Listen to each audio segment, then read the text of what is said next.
Well, welcome to everybody who's joined us tonight to learn about the caring ministries of the church. We're going to highlight two really important ones. The Board of Deacons, for those of you who are new to Fourth Church, it's good to know that there are three boards of the church. There's a board of elders, which we call the session. We might think of that as kind of the head of the church, the people who set policy and who need to be people of prayer to make sure that the ship is going in the right direction and our compass is on God and Christ. So that we have the Board of Elders, we have the Board of Deacons. A Board of Elders has 36 elders. The Board of Deacons has 48 deacons. And the Board of Trustees, I'm not sure the number of that, maybe 12. Does that sound right? Or is it more? But they oversee the business affairs of the church. And so you're going to hear about the Board of Deacons tonight. I'm glad for that. And then part of the caring ministry of the church is also called the Stephen Ministry. And I'm really eager for you to know what Stephen Ministry is all about and how it works, because it is really an extension of the pastors.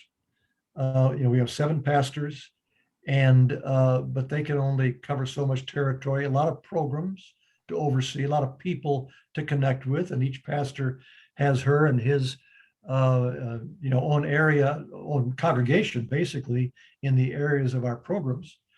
But to make sure that the entire membership is cared for and that people don't have to go when they go through difficulties, and you'll hear this phrase again, we want everybody coming to Fourth Church, visitors and members, to know they don't have to go through these things alone. Dislocations, loss, trauma of different kinds, or even milder things that just people move from one part of the world to Chicago and they're starting a new life. This is a dislocation.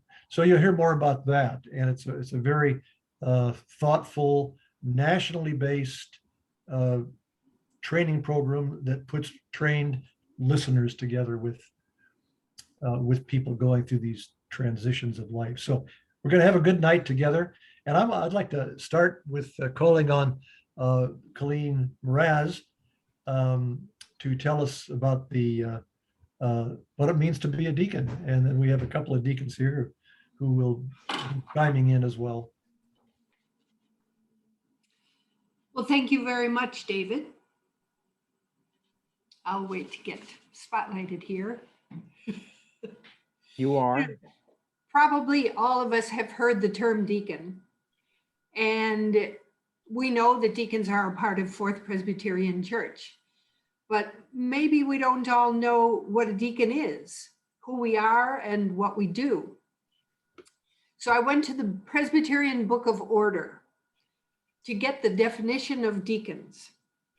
The office of deacon, as set forth in Scripture, is one of sympathy, witness, and service after the example of Jesus Christ. A high calling indeed. The book goes on to say, it is the duty of deacons, first of all, to minister to those who are in need, to the sick, to the friendless, and to any who may be in distress, both within and beyond the community of faith. As our own deacon mission statement says, we embrace the call to serve. We provide care and compassion to all in need, and we strive to create an open and welcoming place to connect with God and with each other. So service and hospitality, that's our calling. And we answer this call in various ways. I'm going to share my screen for a moment to show you some of the different ways that we minister to our community. These are the deacon ministries. Let me get rid of some stuff here. No, can't. Okay, these are the Deacon Ministries. The first one is calling ministry. We call fourth church members 2 weeks before they will be prayed for by our program staff and ask if they have any joys or concerns to share. Church staff then prays for them by name at Wednesday morning prayers. So did you know that you are prayed for by name every year by our church staff? An important ministry. There's fellowship and spirituality. Through educational opportunities and fellowship events, deacons engage in activities that nurture an environment in which all deacons can continue to grow in their faith. These include a devotional time at each monthly deacon board meeting, planning the worship service for the May deacon retreat, and preparing the deacon Christmas party. In hospitality, we offer information about our church and foster a welcoming environment for members and visitors at the coffee hour following fellowship. We have meals ministry. We are a welcoming, praying, and friendly presence to our guests at Sunday night supper, and we write and distribute encouraging love notes to them. We also do a certain amount of pastoral care. During Advent and Lent, deacons are trained to take communion to homebound members who are unable to get to church. Our visits include prayer, a listening ear, and a connection to the fourth church community. Finally, we engage in prayer with deacons. Deacons are trained to pray individually with worshipers following Sunday worship services. We lift up any confidential concerns that they request. So those are the various ministries that we engage in. We have 2 deacons here with us today who can talk a lot or a bit about their deacon experiences. The first one is Joanne Gaines, currently our vice moderator and next year's moderator. So Joanne, what can you tell us about being a deacon? You are muted, Joanne. Thank you, Colleen. Thank you for that description of the deacon and the various committees. And so for me, what sticks out in my mind about being a deacon was the training, the deacon training. I was a first-year deacon, relatively new to the Presbyterian Church. And so the training was very important for me. And so we were offered several weeks of training and video modules that took us through the various components that we needed to learn to become a deacon and understand the church. So one of the things we did, and you mentioned this earlier, the Book of Order, I believe, Colleen, we learned about the polity of the church, or the way the Presbyterian Church is structured. And we also studied the sacraments. We studied ways that we could serve our community. And we studied the Book of Confessions, which better acquainted me anyway with the Presbyterian and Christian tradition. Some of the things were new to me because I was raised Catholic.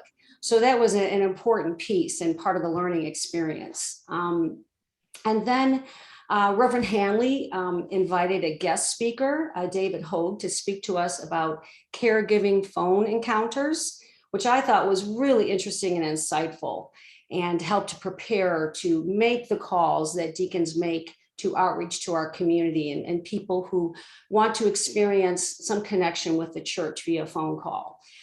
We also had a day of training and discussions on racial equity, which I found very interesting as well.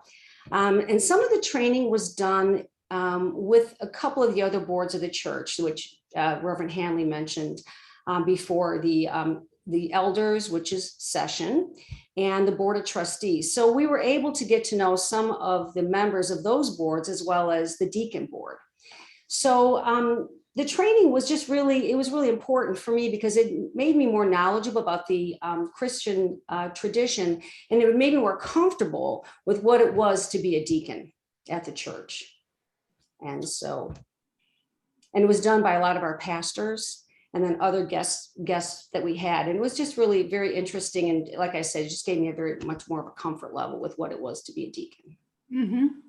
So you got some very interesting information just about what it means to be Presbyterian. I did. And then you weren't just thrown into being a deacon, you were trained to be a deacon and Yes. how to go about it. So that's Mhm. always helpful. It was very helpful All and right. very well done.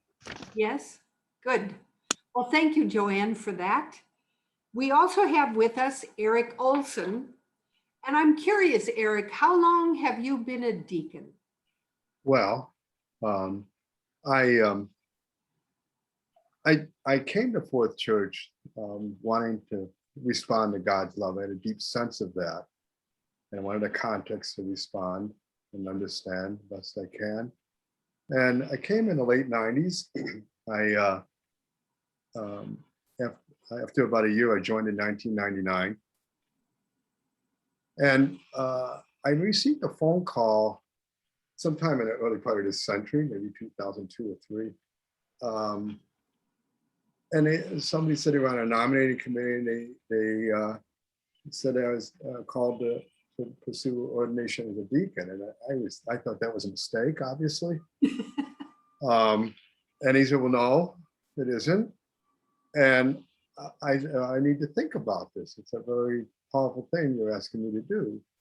And so I ran into Tom Rook the Sunday that came up, and Tom, who was a pastoral associate at the time, and he came up to me. He says, "I hope you said yes."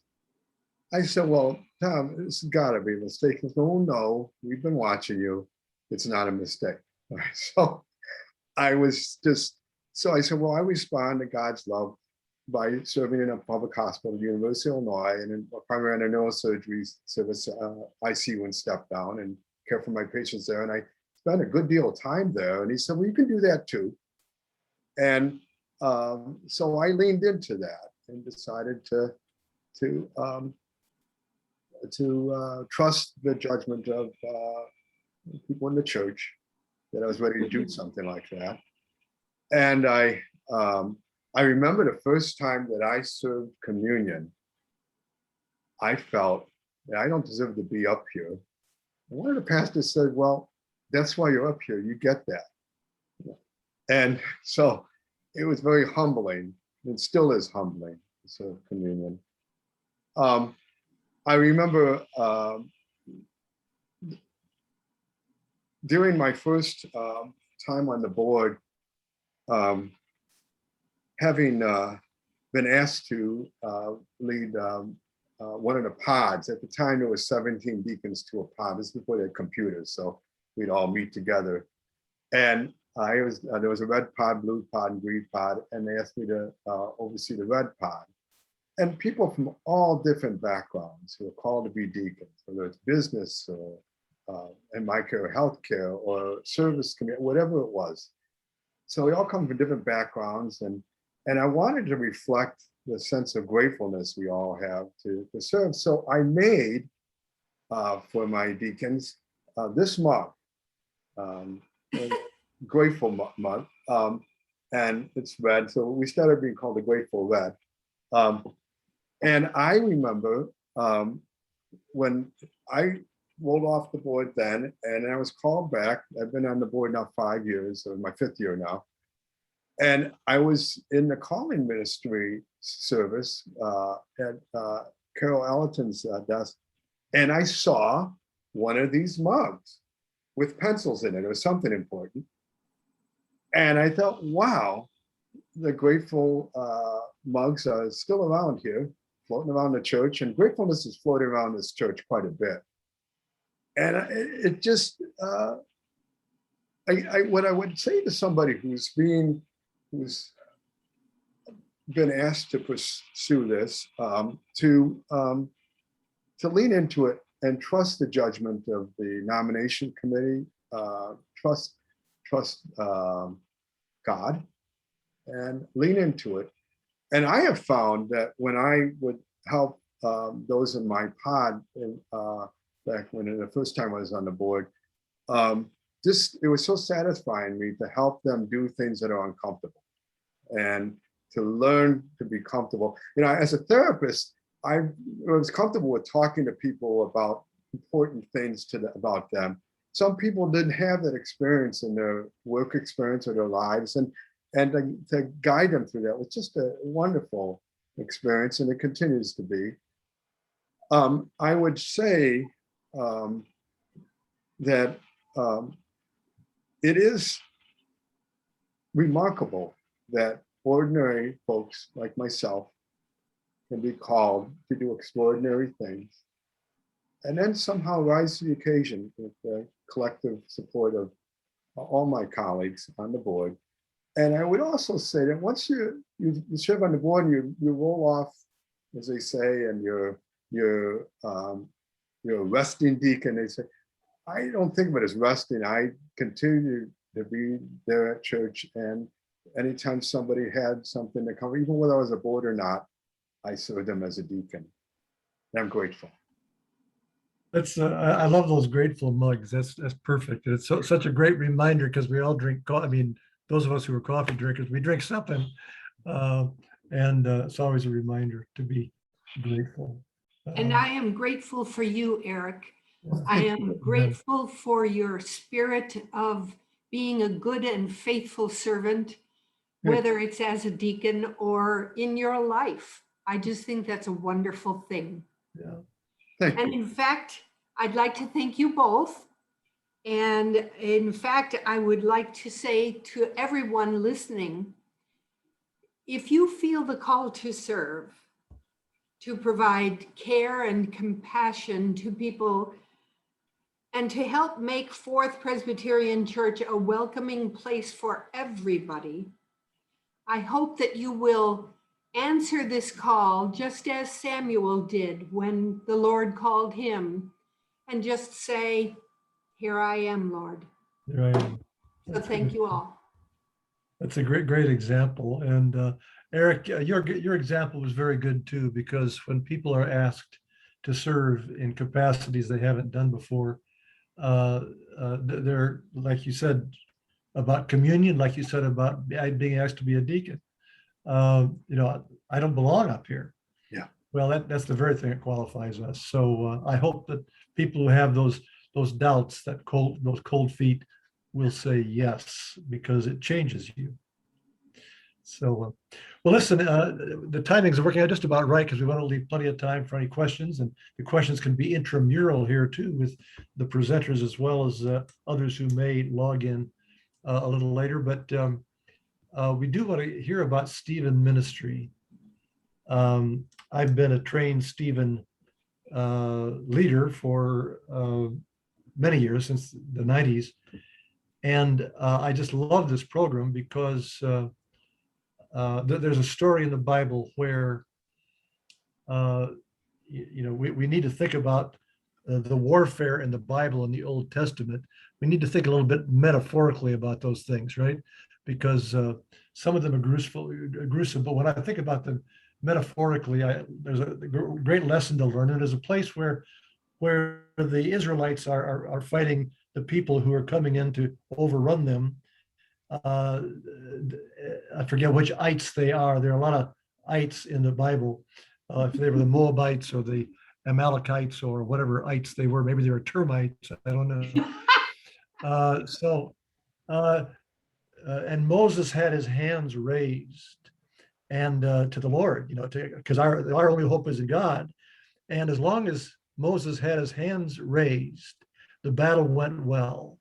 But when he got tired and he had to let his arms down, the battle went the other way. And I look at our Stephen Ministries a little bit with that metaphor in mind. They come alongside our people, and many of them are our leaders, and they lift up their hands. And so what happened with Moses is Aaron got on one side and held up his left hand, and Hur got on the other side, held up his right hand, and the battle was won. This is what Stephen Ministers do. They hold up the arms of people who are just too weary to go on, and they don't need to go through that alone. So I forget, Roger, are you the kickoff person for this? Would you mind? And if I am. threw the ball to you? Okay. And I hope there's no warfare within Stephen Ministry, but there are certainly some parallels that you provided, and I really like that. I want to just give a sort of overview of Stephen Ministry, and then Colleen is going to work her magic and talk about what it means to be a lookout for care receivers. But let's go back a bit. It was in the mid-70s, 1970s, that Stephen Ministry got started by a pastor in St. Louis, Ken Houck. And he had realized, and his people in his church had realized, that he could not do everything himself in the way of providing pastoral care. And so they said, why don't you train some of us to be able to provide that kind of care, which he proceeded to do. Well, that was what, 50 some years ago, almost. And now there are 13,000 congregations across the country and around the world that provide Stephen Ministry to people, not only in their congregations, but people in their neighborhoods, people that are somewhat connected to the church, but not fully affiliated. And so it has really grown, and every year more and more individuals are trained to be Stephen ministers. That training is part of what we as Stephen leaders, and that group tonight includes Colleen and Blake and David and me. And we also have with us other Stephen ministers, Kathy Flaw and Marcia Heiser. So I'm sort of preaching to the choir here a little bit, because the majority of these folks are Stephen ministers. But the training is something that's an important aspect of the program. People who have a caring nature tend also to have a let me fix your problem nature.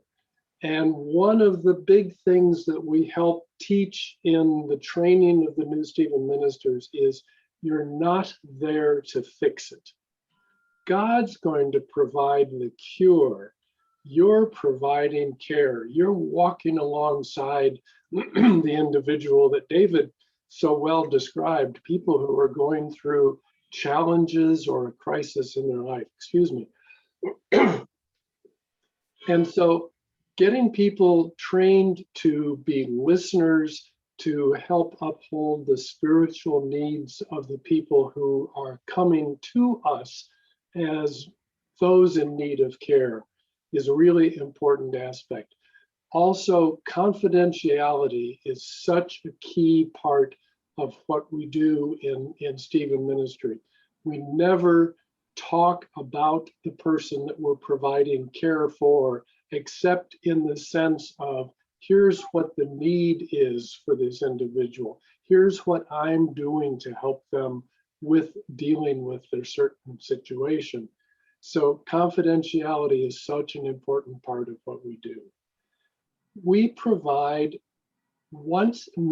generally once a week time with a care receiver, individual one-on-one, about an hour.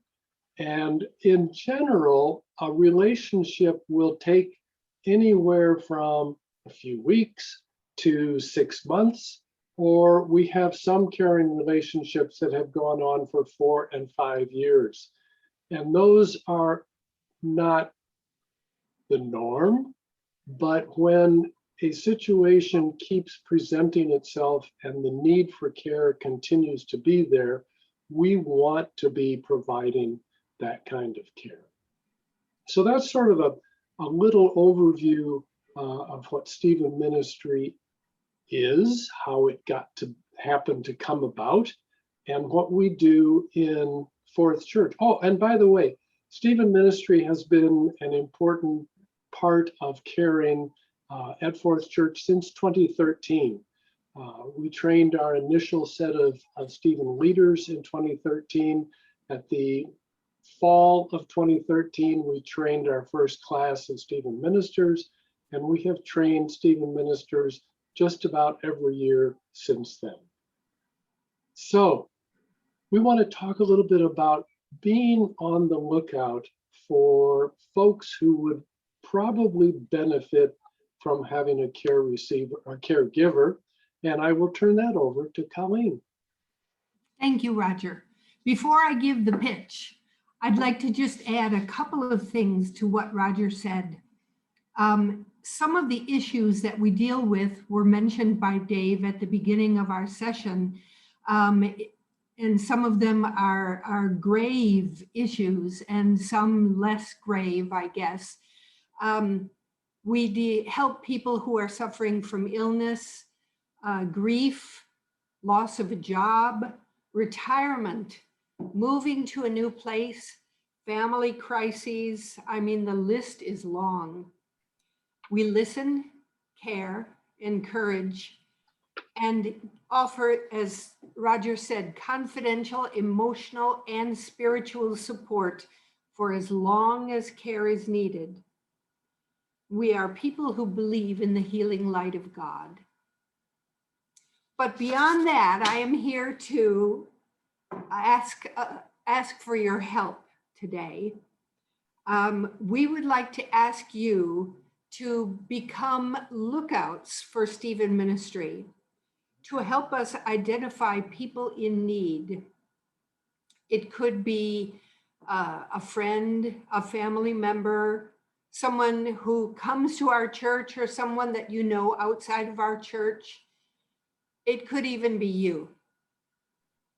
What lookouts do is we connect a hurting person to our Stephen Ministry. And the important word is connect, not recommend. We connect people to Stephen Ministry. I'd like to share my screen again and show you how to do that. This is how to connect people with Stephen Ministry. As you can see, paving the way is a 4-step process that lets you connect a hurting friend, congregation member, neighbor, coworker, relative, or other person with our Stephen Ministry.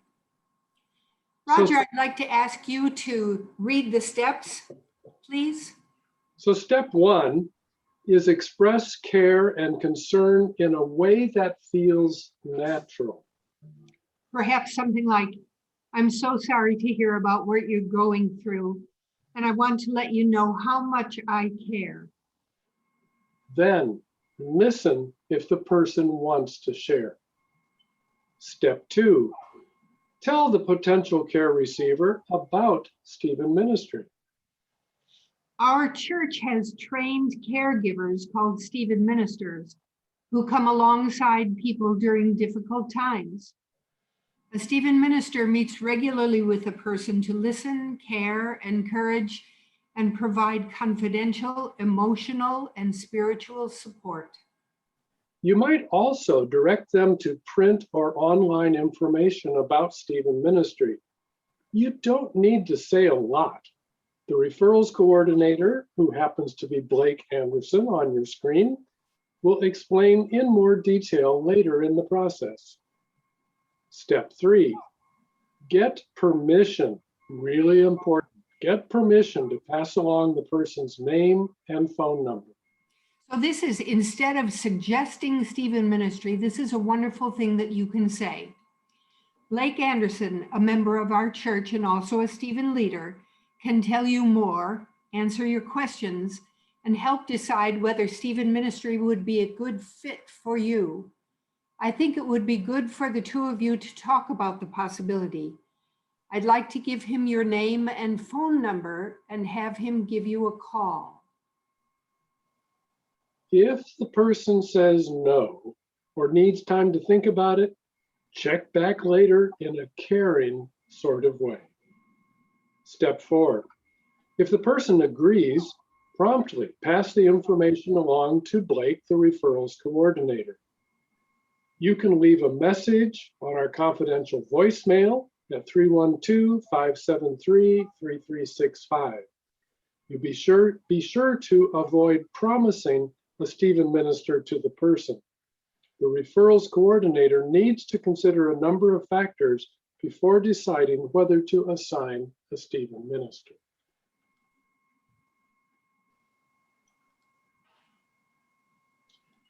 Getting rid of all of my screen shares there. So yes, Blake Anderson has a very important job. He interviews people and he matches, if the person is a good candidate for Stephen ministry, he matches that person up with a caregiver. So we say, as Roger has said in the past, that Stephen ministers are the caregivers and God is the cure giver. Please help us extend this care to the suffering, because there are always people facing life challenges, but they don't have to face them alone. Thank you all. If you don't mind, Colleen, I'm going to add one thing to what you're saying that involves who actually is in crisis. And what you're seeing here is a chart that shows the person in the center, in this case, a young woman with cancer, who is in crisis. But the woman has a husband. She has a father, a mother, a sister, a brother, children, all of whom are affected by the crisis that's occurring. And all of them can benefit from a Stephen minister. I use my wife as an example. I was crippled in a fall 4 years ago, and her life changed dramatically. Now, she does not have a Stephen minister, but she might want to talk to somebody about it, what's like to have her life just jerked out from under her, and not really burden me with that particular thing. So there are a lot of people out there with whom we would like very much to connect. Well, Roger used the description, maybe we're preaching to the choir. I think that's when you were talking about the group gathered here, but you know what? It never, I think we can have an intramural discussion here from anybody who is from the, peeking in to see what possibilities are, or from the people who are already leading different ministries. But if maybe there are questions or comments that anybody here has about any part of that whole Stephen ministry process. I have a comment just to get the ball rolling here a little bit, because we could take 5 more minutes, I think, if we need it.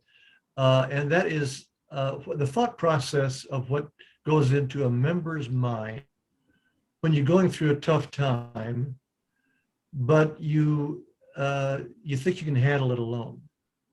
And so, we have a lot of pastors. So do I go to the pastor? No, it's too big a deal. Then I'm making a big deal of it. And the pastor's, after all, so busy. And I'm going to go in there with my little thing. I don't want to bother her or him with my little thing. And we're diminishing the weight of what's going on here. And yet the next day you're in the shop thinking about things, and the same thing comes back, and it's an irritant. And if you happen to be married, you might be, temper flare in a marriage, and often it has nothing to do with the relationship. It has something to do with what's going on outside. It's the same thing, keeps reappearing. So what I say to people is that the step it takes to have the faith to move forward and lean into the issue, trusting we'll have a way, we'll make a way. That is the very time when people ask for a Stephen minister. Anybody have any thoughts about that or other things that different people were talking about, deacons or Stephen ministry? I just wanted to say, I agree with you, David. It's not always easy to ask for help. I think that is a difficult hurdle to overcome. But I am impressed with the feeling of caring amongst this group of people here this evening, the desire to help other people, to be compassionate, and to serve our church community. I just think it's wonderful, and I am glad to be a part of it. And now remember, you go nowhere by accident. Wherever you go, God is sending you. Wherever you are, God has put you there. He has a purpose in your being there. Christ, who indwells you, has something he wants to do through you wherever you are. Believe this and go in his grace, love, and power. Amen. Amen. Amen. Thank you all so much for being here.